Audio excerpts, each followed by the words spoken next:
Messieurs, merci de nous rejoindre dans le cadre de votre émission. Aujourd'hui, nous aurons le plaisir de recevoir pour vous quelqu'un qui a peu, voire pas du tout parlé dans les médias locaux. Aujourd'hui, il nous fait le plaisir de parler avec nous sur son avenir politique, sur ses rapports au sein de sa coalition, sur son rapport avec la communauté internationale, globalement sur l'actualité dominante de l'heure ici en République démocratique du Congo.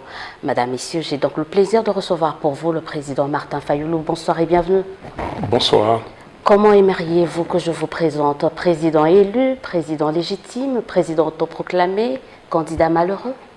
Écoutez, les Congolais savent comment on me présente, comment ils me présentent, qui je suis. Les Congolais savent. J'ai été élu, oui ou non. J'ai été élu par le peuple congolais. Je suis le président élu. Président élu, mais surtout président d'un parti politique décidé. Là, au moins, il n'y a personne qui peut le contester. Je suis président élu, personne non plus ne peut les contester parce que vous avez les chiffres qui parlent, vous avez les rapports de la conférence épiscopale nationale du Congo, vous avez les fuites du serveur de la CENI, donc vous avez tous les résultats et vous avez les résultats présentés par les services de la MOUCA.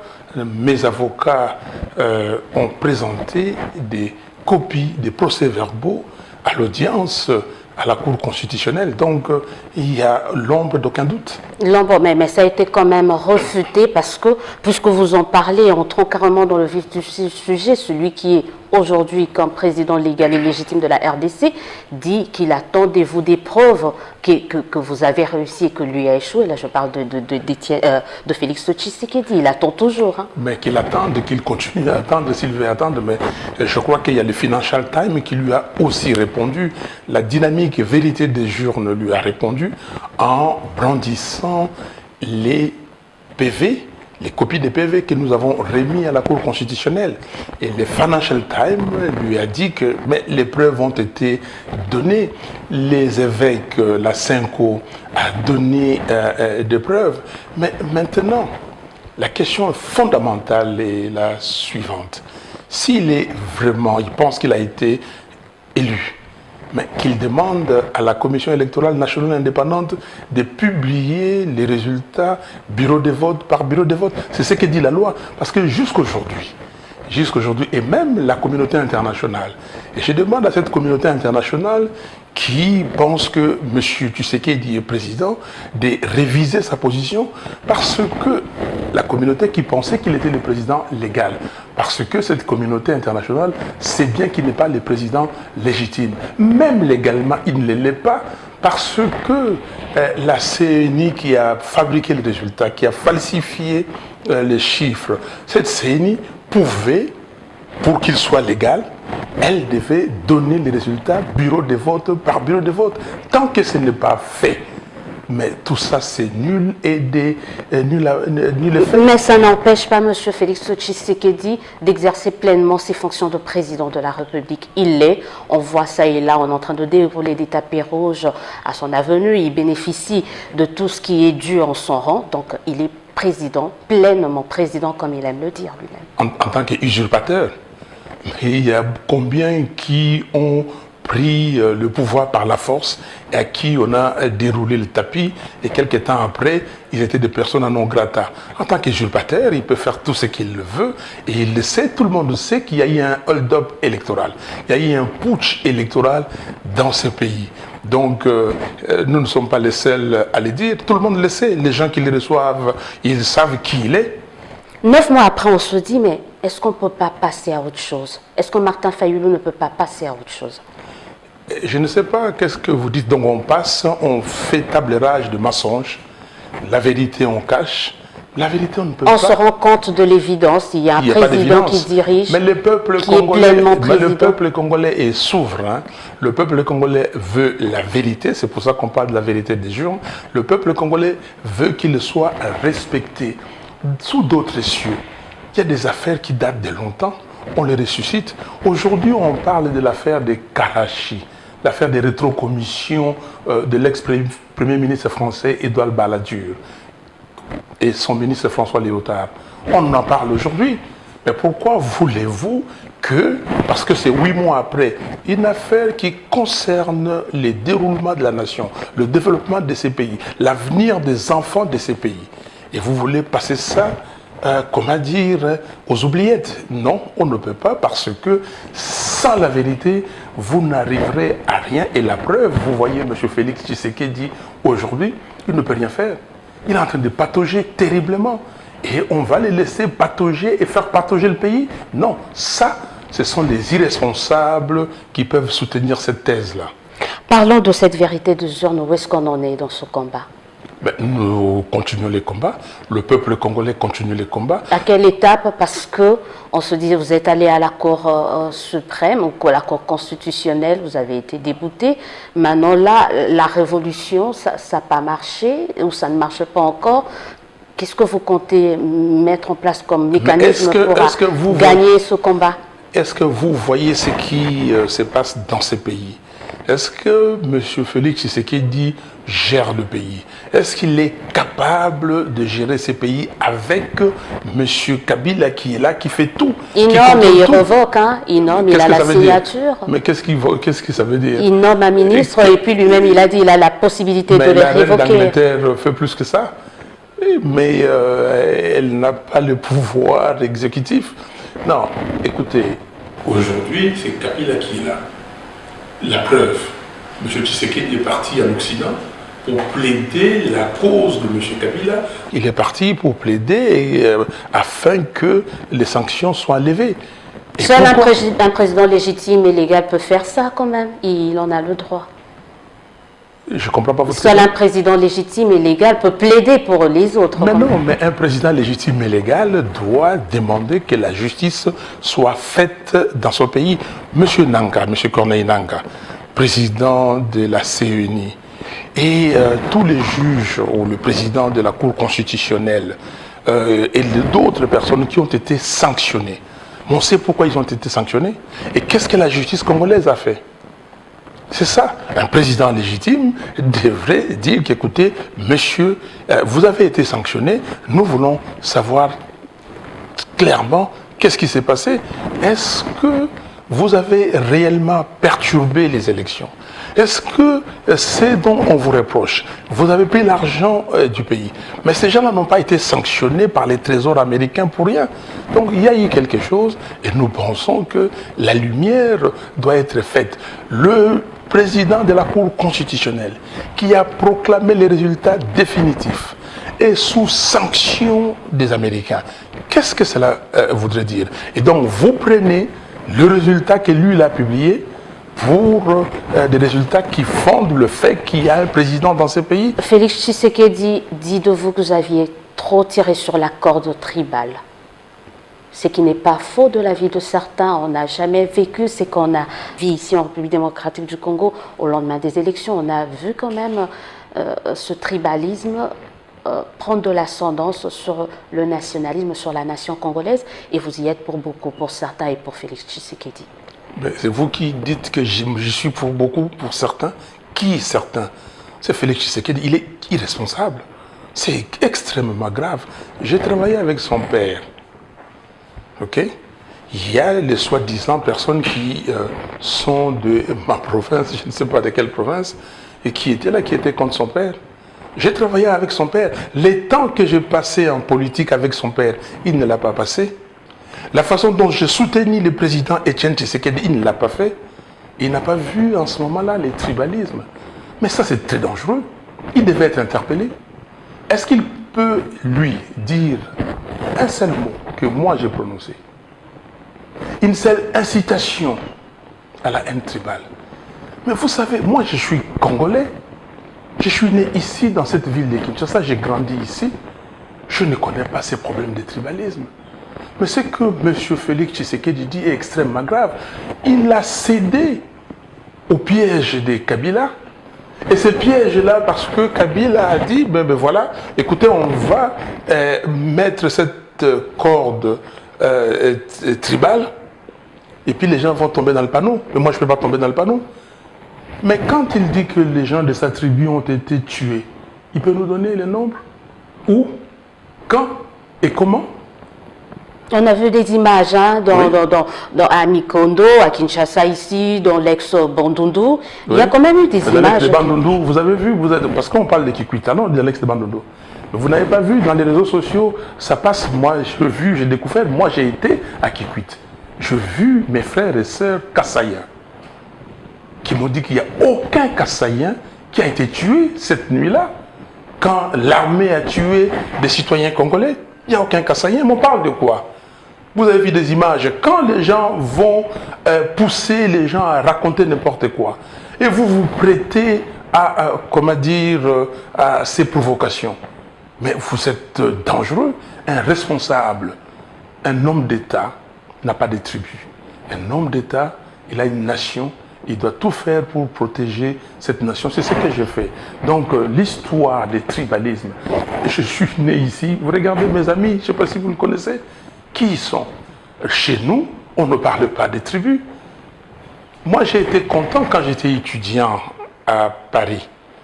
J'ai rencontré les amis d'autres nationalités.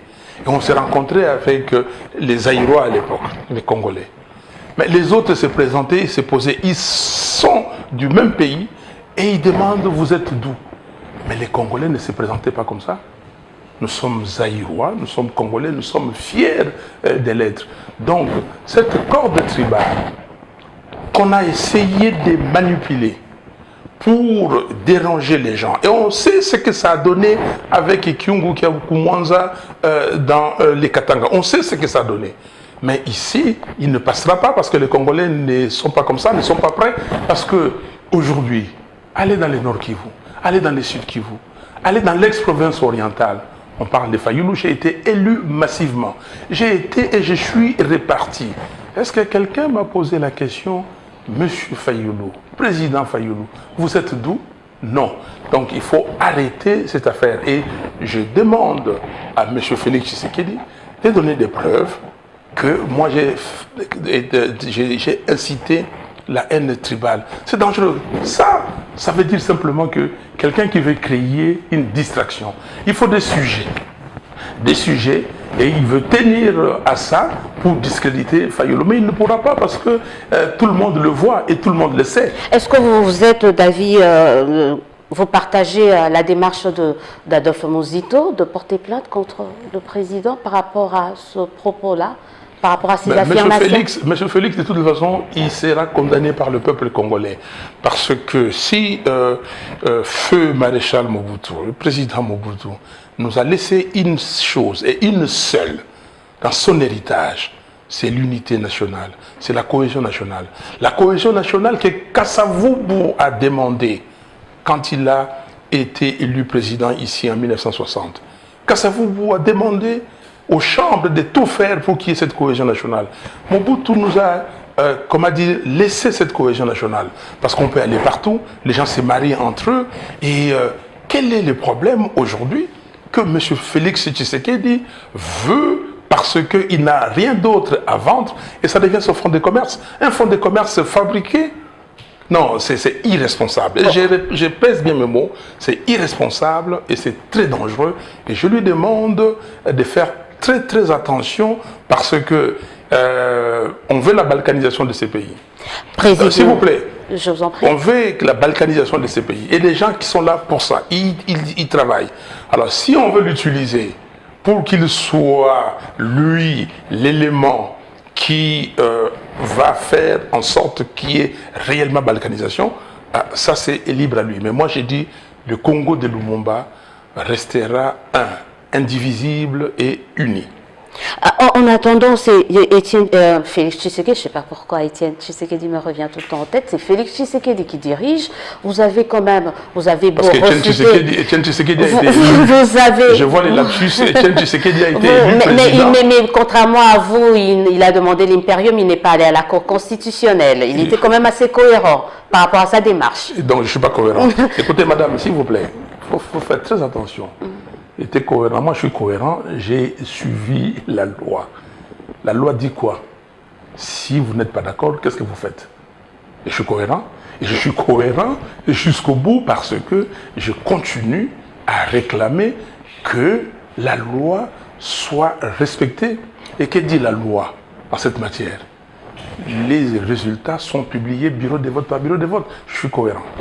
Et Félix Tshisekedi dirige depuis bientôt 8 mois et sur la sellette, il y a cette affaire. Vous avez quand même, vous suivez l'évolution de l'actualité, sa gestion depuis 8 mois et paf, il y a cette affaire de 15 millions. Vous, comment avez-vous analysé cela?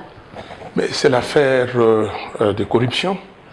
M. Félix Tshisekedi a appelé sa rétrocommission, il a parlé des COP, je ne sais vraiment pas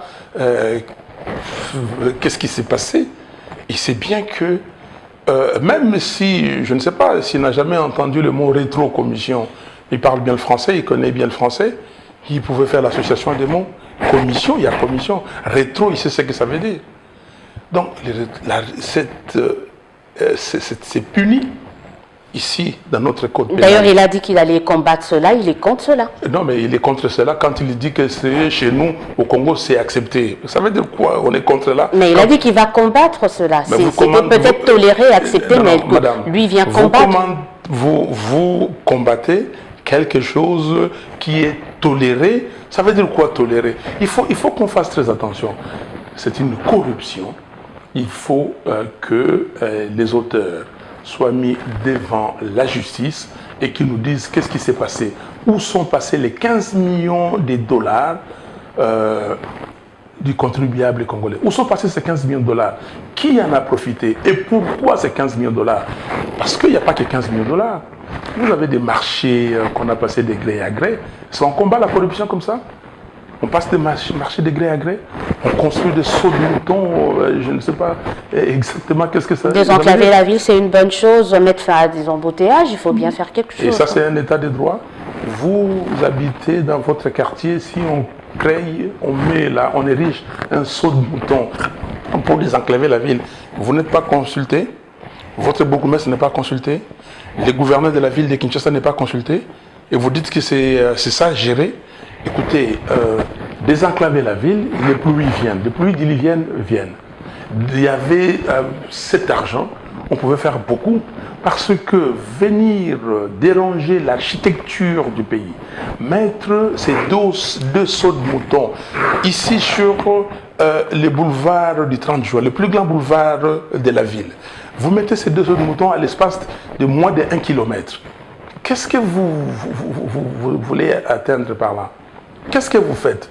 Donc, vous changez l'architecture de la ville. Pour quel résultat? Pour une modernisation de la ville. Mais vous avez mis les passerelles là-bas pour que les gens traversent les boulevards Lumumba. Pour une modernisation de la ville, on nous a dit. Ça a coûté combien? On nous parle encore de 15 millions. Et les gens utilisent ces passerelles.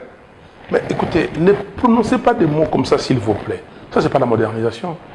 Une ville a ses habitants, et ses habitants doivent participer à sa modernisation, ses habitants doivent participer à sa construction, ses habitants doivent être entendus, écoutés, consultés quand on veut faire des grands projets qui changent l'architecture de la ville. On va parler maintenant de vos rapports. Ça se passe comment au niveau de la MOUCA? Très bien. Très bien. Mais il n'y a plus de déclarations communes. Chacun est dans son coin, chacun organise ses meetings, chacun consolide sa base. Vous êtes sûr qu'il n'y a plus de déclaration commune? Il faut suivre l'actualité. La dernière en date, c'est par rapport à votre soutien à la marche du CLC? Nous avons fait une déclaration le 30 juillet et nous avons dit que la MOUCA était unie et que la MOUCA continue à revendiquer sa victoire aux élections du 30 décembre 2018. Donc nous sommes ensemble. Nous avons fait une déclaration pour dénoncer cette affaire de 15 millions. On a dit qu'il fallait que toute la lumière, comment dire, soit faite sur cette question. Vous tenez des réunions? Est-ce qu'il y a eu une réunion pour ces déclarations? Vous êtes appelé, vous êtes consulté? Comment ça se passait? Parce qu'on sait que vous êtes vous savez que nous sommes vous savez que nous sommes dans un monde moderne. Vous savez qu'il y a des conférences calls. Donc, on fait des conférences. Quand on signe des déclarations, si nous ne sommes pas là sur place, nous publions des déclarations.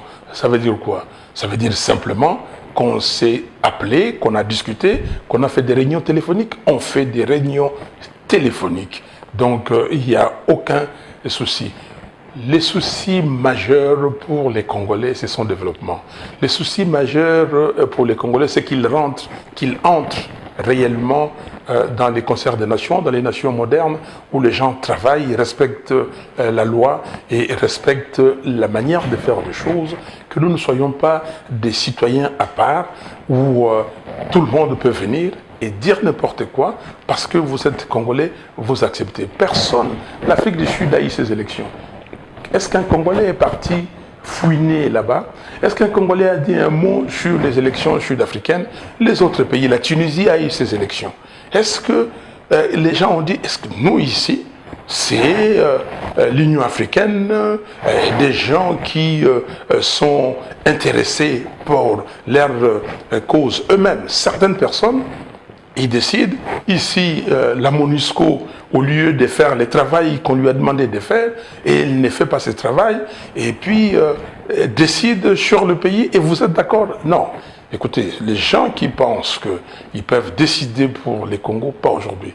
Les Congolais doivent décider pour eux-mêmes, et ils décideront ainsi.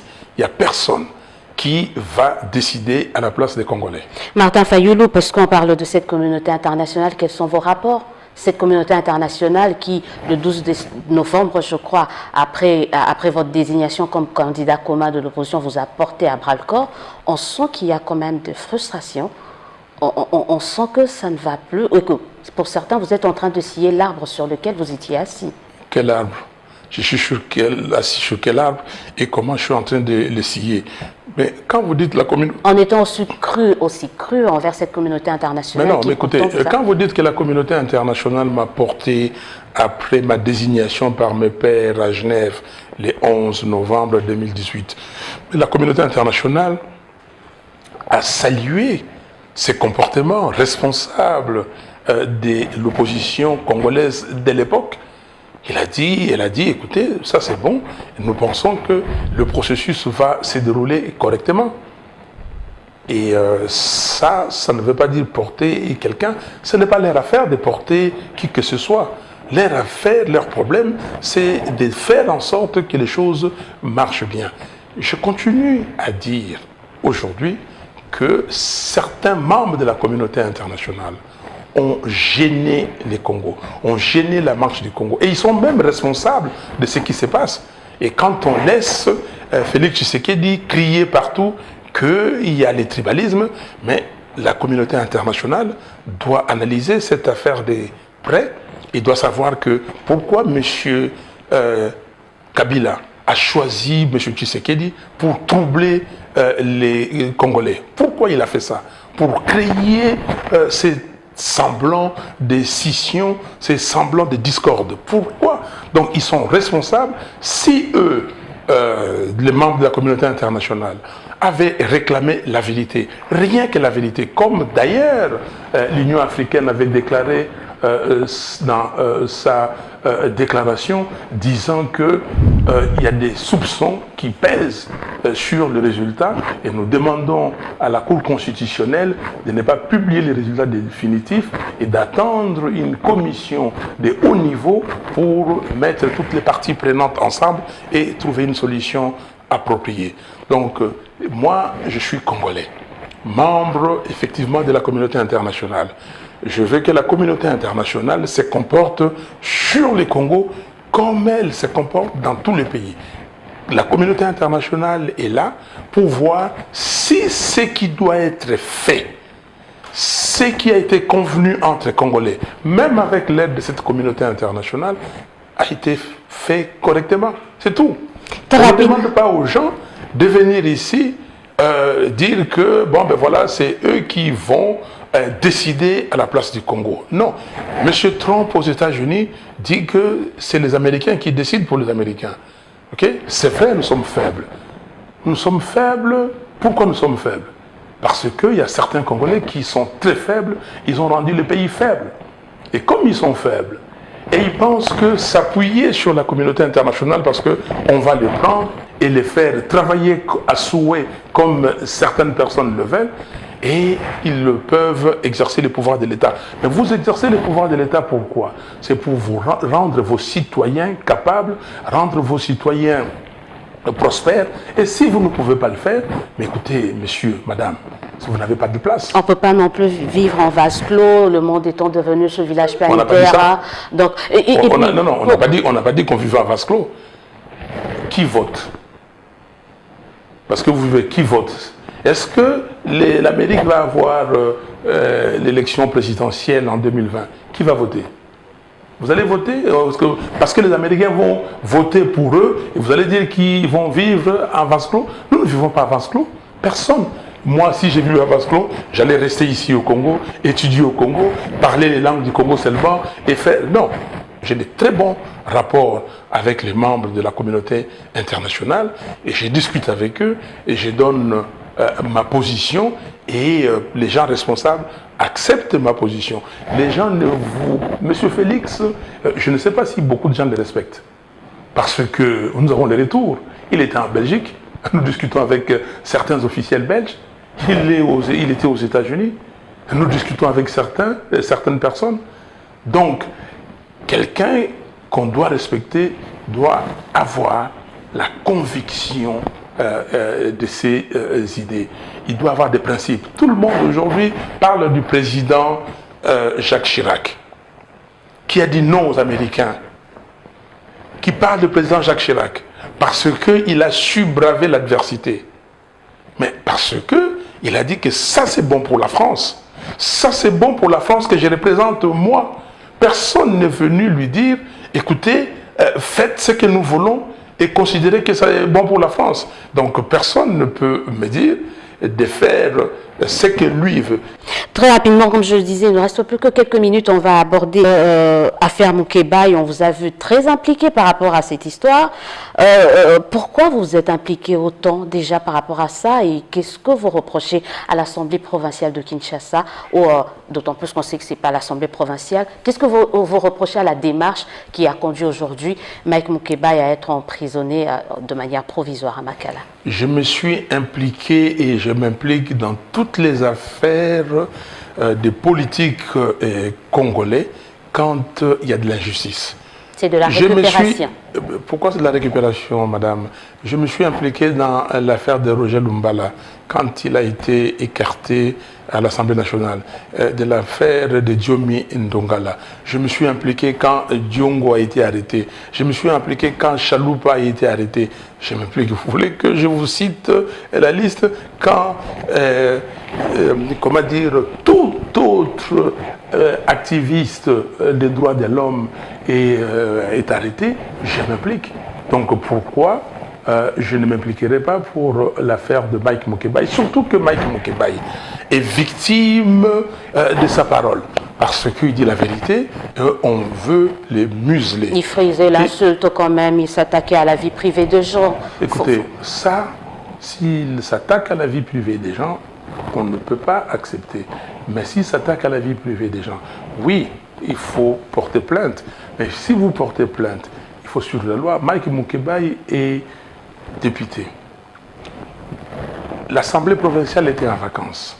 On demande au bureau d'enlever, donc de retirer ses humilités. Le bureau de l'Assemblée provinciale doit respecter la procédure. Il y a la procédure des contradictoires. Il doit être entendu. Il n'a pas été entendu. Vous trouvez ça normal? Donc, parce que c'est Mike Moukébaye, on doit le mettre en prison parce qu'il y a des gens qui sont derrière, qui poussent qu'il soit en prison. Non, il faut nous dire la vérité. Il est député, il a dit, il y a des gens qui ont dit plus que Mike Moukébaye. Il y a des gens qui ont parlé. Ça n'exonère pas. Ça n'exonère pas. Exactement. Mais pour que ça n'exonère pas les gens, mettez l'affaire dans la justice. C'est pour cela que nous demandons. Cette affaire de 15 millions, nous demandons à un tribunal que les gens passent devant la justice, devant les tribunaux, et que ces procès soient retransmis en direct par la radio nationale et la télévision nationale. C'est très important. Et comme ça, vous allez voir, on n'aura plus de cas comme celui de Mike Moukébaye. Mais Mike Moukébaye doit être libre et les laisser parler librement. Vous avez déjà vu, vous avez une expérience où on a mis quelqu'un à l'écart, un député, on lui a dit que pendant 1 an, vous n'avez pas vos indemnités. Mais quel est cet acharnement? Est-ce que c'est ça le modèle que les Congolais ont mis en place? C'est dans le cadre de la moralisation de la politique, de l'homme politique. La moralisation de la politique, ça commence par l'argent de l'État. Il y a des millions et des millions de dollars qui sont détournés tous les jours. Et c'est ça la moralisation. C'est cet argent qu'on devait utiliser pour que les inondations ne dérangent pas les Quinois, par exemple. Non. Les cas de Mike Moukebaye, c'est simplement par lui, on veut dire aux autres députés, messieurs, mesdames, regardez votre collègue. Et vous qui venez, faites attention, taisez-vous. Mais je pense que Mike Moukebaye est là, il vit, il va continuer, il va sortir, il va retrouver, comment dire, sa place à l'Assemblée provinciale de Kinshasa, et il va continuer de parler. Et la vérité, parce que la vérité, c'est d'elle qu'on parle, elle est têtue. Elle finit toujours par triompher. On parle des élections, vous continuez à revendiquer votre victoire, vous continuez votre combat sur la vérité des urnes, mais il n'y a pas encore eu les élections locales et c'est ça aussi, il faut oublier, peut-être attendre 2023 pour organiser tout cela. Non, il ne faut pas oublier les élections locales, il faut organiser les élections locales, mais quand? Par qui? C'est pour cela que nous disons, nous avons fait une proposition de sortie de crise, très claire. On ne peut pas continuer comme ça. M. Félix Tshisekedi est otage de M. Kabila. M. Félix Tshisekedi, s'il pense qu'on va faire des réformettes au niveau du Parlement, ce sera des réformettes, il n'y aura absolument rien. Nous voulons des réformes. Des réformes pour que demain, les élections se passent correctement. C'est pour cela que j'ai proposé ce plan de sortie des crises, disant qu'il faut d'abord mettre en place une institution qu'on va appeler Haut Conseil des réformes, Haut Conseil national des réformes institutionnelles. Ce Haut Conseil va faire des réformes où il y aura tout le monde, toutes les parties prenantes. Nous allons faire des réformes au niveau de la Cour constitutionnelle, nous allons faire des réformes au niveau de la Commission électorale et des réformes au niveau des droits de l'homme et des conseils du CESAC. Et toutes ces réformes-là pour, comment dire, nous mettre en ordre de bataille, en ordre pour aller avoir des élections crédibles. Donc, il faudrait demain se poser la question, est-ce que c'est toujours la Cour constitutionnelle qui va être le juge électoral? Est-ce qu'il n'y a pas autre chose? Est-ce que vous pensez que si demain, vous changez cette Cour constitutionnelle, ok, avec ses acteurs, M. Tshisekedi et M. Kabila, c'est eux qui proposent les 9 juges. Mais ces 9 juges vont répondre, comment dire, d'eux. Et est-ce qu'il y aura un changement? Si vous mettez les membres de la commission électorale, vous changez. Est-ce que ça va changer quelque chose? Non. C'est pour cela que nous disons qu'il faut ça. Et nous n'attendons pas 2023. Dans notre proposition, il faut des élections anticipées. Vous la faites à qui cette proposition? C'était ça aussi la question donnée. Vous la faites à qui cette proposition? Mais là, quand on fait une proposition, on fait à qui? On fait une proposition à la communauté nationale. C'est une proposition que j'ai faite quand nous avons été au dialogue de la 5O. Nous avions à l'époque fait beaucoup de propositions. Nous avons fait à qui? Nous avons fait des déclarations. Il y avait les prêtres quand même qui assuraient la commodération. Mais sûr. Là, c'est un peu vague, on ne sait pas la structure, oui, mais le contenant, le format Suivez ce qui se passe dans le monde, vous allez voir comment est-ce qu'on arrive à mettre les gens pour discuter. Je ne fais pas, si vous voulez dire, parce que j'ai entendu certains esprits mal tournés et qui peut-être ne connaissent pas Fayoulou est parti demander du travail. Je ne fais pas de propositions à M. Félix Tshisekedi, non. Pour être clair. D'ailleurs, vous a demandé s'il y a des propositions à faire, il faut le faire au Parlement. Écoutez, c'est aussi un moyen. Mais écoutez, vous avez compris ce que j'ai dit? C'est le Parlement va faire des réformettes. Le Parlement illégitime va faire quoi? C'est ça, il faut qu'on comprenne. Le problème, peut-être, la capacité d'analyse de certaines personnes est très faible et ils ne comprennent pas ce qu'ils disent. C'est ça un problème que nous avons ici dans ce pays. Les parlements là, de M. Kabila, pensez-vous que ce parlement va sortir quelque chose de bon et qui soit contre M. Kabila? Pensez-vous qu'aujourd'hui on peut faire la lutte contre la corruption avec les institutions que nous avons? M. Tshisekedi a absous tout le monde. Absous tout. Il a dit que non, il n'a pas de revanche ou je ne sais pas quoi à faire. Et il n'a pas affiné dans le passé. C'est un président, il y a tellement de problèmes, tellement de travail qu'il attend. Qu'il n'a pas affiné. Non, Léotard et Balladur, on est en train de fouiner dans le passé. Sarkozy qui va être appelé, là on est en train de fouiner dans le passé. Mais ce n'est pas Macron, c'est la justice qui s'en charge quand même.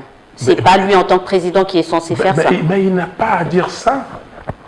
La réponse, vous m'avez repris ici quand j'avais parlé avec votre collègue de Top Congo, Lusakweno. J'avais dit que je veux un état de droit. L'état de droit, ça veut dire que la justice, moi je n'ai pas de Fayulu, je n'ai pas de revanche à faire par rapport aux individus. Des revanches, on m'a tiré dessus, mais ça n'avait absolument rien à dire pour moi. Mais je n'ai pas de revanche. Ma personne, ce n'est pas l'État congolais. L'État congolais a été truandé. L'État congolais a été lessivé, laminé. On a volé l'État congolais. Les gens sont devenus riches aujourd'hui au détriment du Congo. Vous dites que vous laissez passer ça?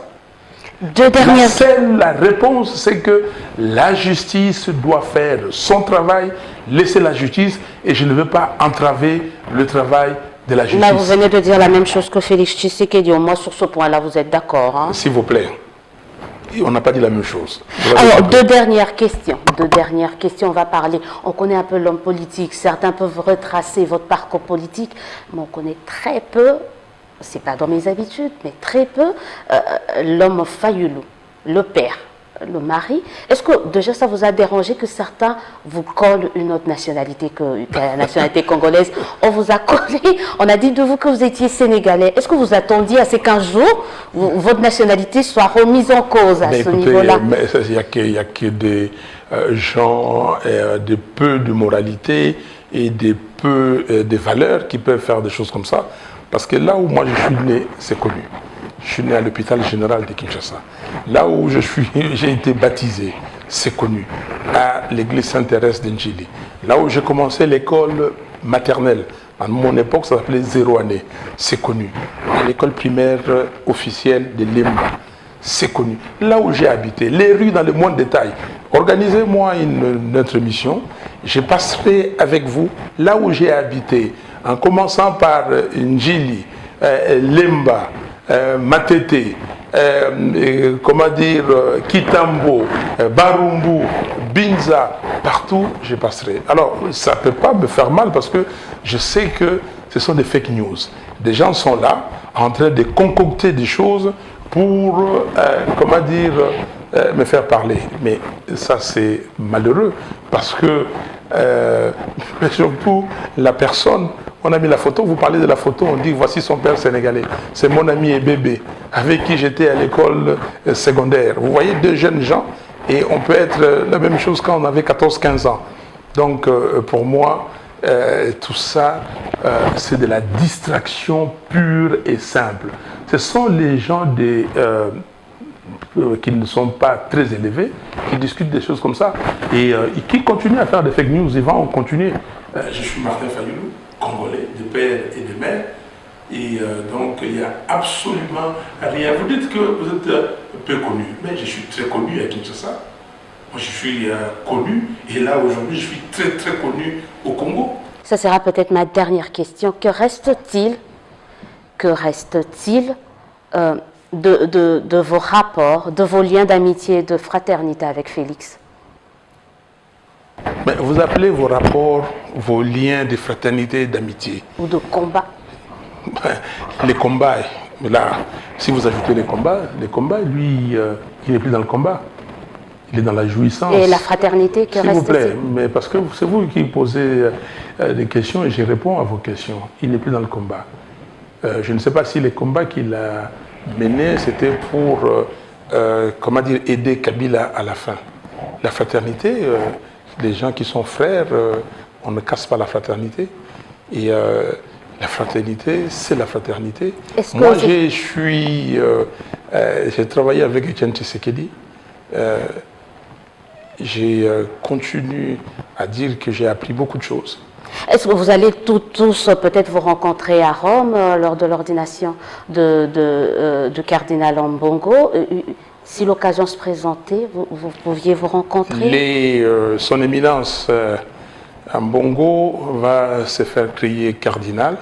Quand j'ai appris la nouvelle et j'ai appris la date de cette cérémonie, j'ai appelé le cardinal et ses services pour dire que je voulais assister, comme j'avais assisté aussi à la cérémonie de création du cardinal Mousseau. Donc je vais assister. Les restes, je verrai là, on sera avec tous mes collègues de la MOUCA. On aura notre réunion de la MOUCA.